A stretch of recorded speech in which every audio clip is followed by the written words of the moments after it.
Then I got hold of this new book with a provocative title, Thank God for Evolution, by a fellow named Michael Dowd. This book has provided an inspiration and most of the basis for this sermon. When I was a kid, salvation meant going to heaven, or more to the point, not going to hell.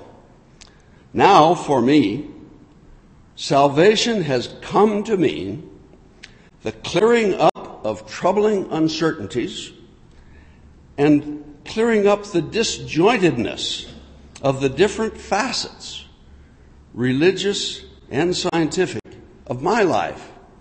Truly, the truth shall make you free. Thanks to the insights and ideas I've gained from Dowd's book, I'm no longer uncomfortable to use the word God.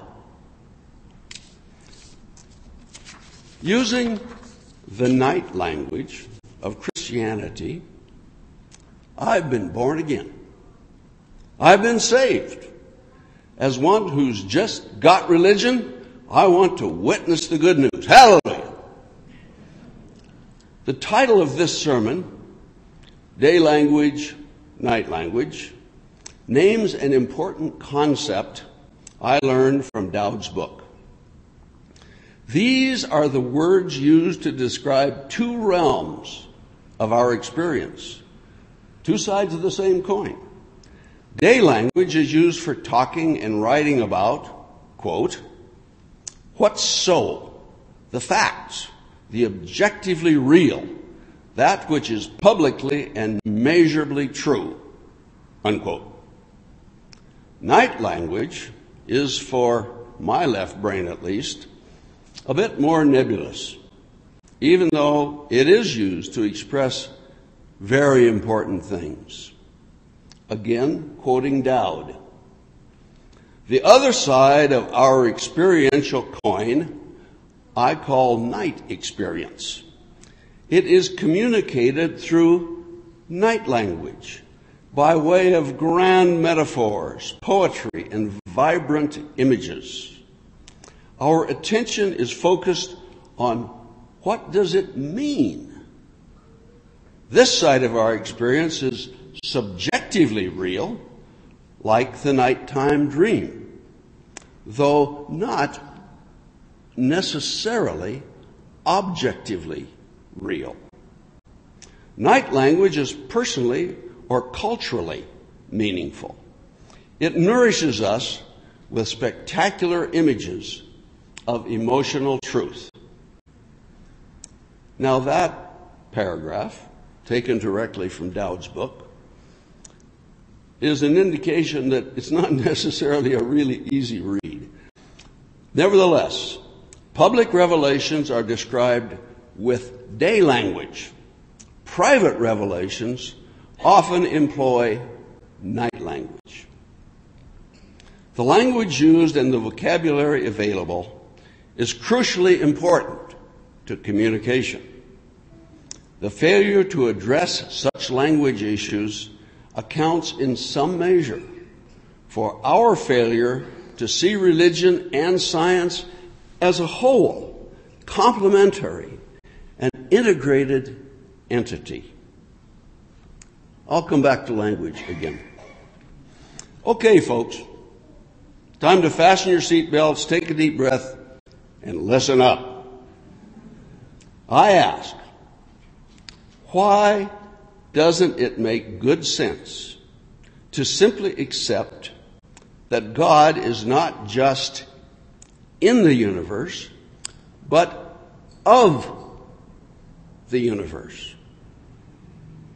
I am suggesting that God is the universe and all that is within it. Let me say that again. God is the universe and all that is within it. God's will, which is night language, for the story of time, for evolution, for things as they were, things as they have become, and as they are becoming. That's God's will. Evolution simply means change, or better said, change with a direction. The great story of the universe is not one of chaos and randomness, but of magnificent, miraculous, continuous evolution. Thanks to the curious minds and remarkable brains of evolved humanity, to amazing tools that extend our senses, and to the scientific method, we are learning about the great story of creation in superlative detail. I avow, along with Dowd, that the true language of God is facts. The language of God is facts. Here are some amazing and stupendous evolutionary facts revealed by science, most of them in my own lifetime. Now, don't shut off your minds and say, he's starting to talk science and I won't understand. This is a science that you can understand just as well as anyone else. Within about 20 minutes or so after the Big Bang, all of the protons and most of the helium nuclei had appeared. And by 400,000 years later, they had captured electrons to form hydrogen and helium. The universe, as we know it, was well begun. Before we press on, let's deal with the great philosophical question, whence a Big Bang? What was there before and why did it happen? Frankly, I've not got a clue. And to my knowledge, neither do a lot of other very smart people who are trying to figure this out. In night language, we'd say God was there and it was God's will. I'll settle for that for the time being. Someday, perhaps we'll understand this as well. Roughly 100 million years after the Big Bang, the first stars began to shine. These were predominantly big fellows who lived fast, shined brightly, and quickly died spectacular deaths as supernovae. In the process, the temperatures and pressures of their imploding interiors fused hydrogen and helium into heavier elements like carbon, nitrogen, oxygen, silicon, etc., on up to iron. The supernova explosions hurl these heavy elements, the stuff of planets, and the stuff of you yourself, made in these stars. You folks are stardust. Anyway, these were hurled out into space to be regathered into new stars to repeat the scenario, now creating yet heavier elements. After about another 500 million years, the universe began to produce galaxies. Galaxies more primitive than our own Milky Way, but galaxies we can directly observe with the Hubble Space Telescope and other great astronomical telescopes. We got facts out there. We can see them. Got evidence. Now let's count backwards from the present.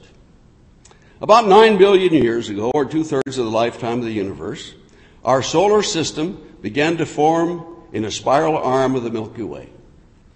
After about 4.5 billion years, the sun started fusing hydrogen into helium at its core, and it has been remarkably stable ever since.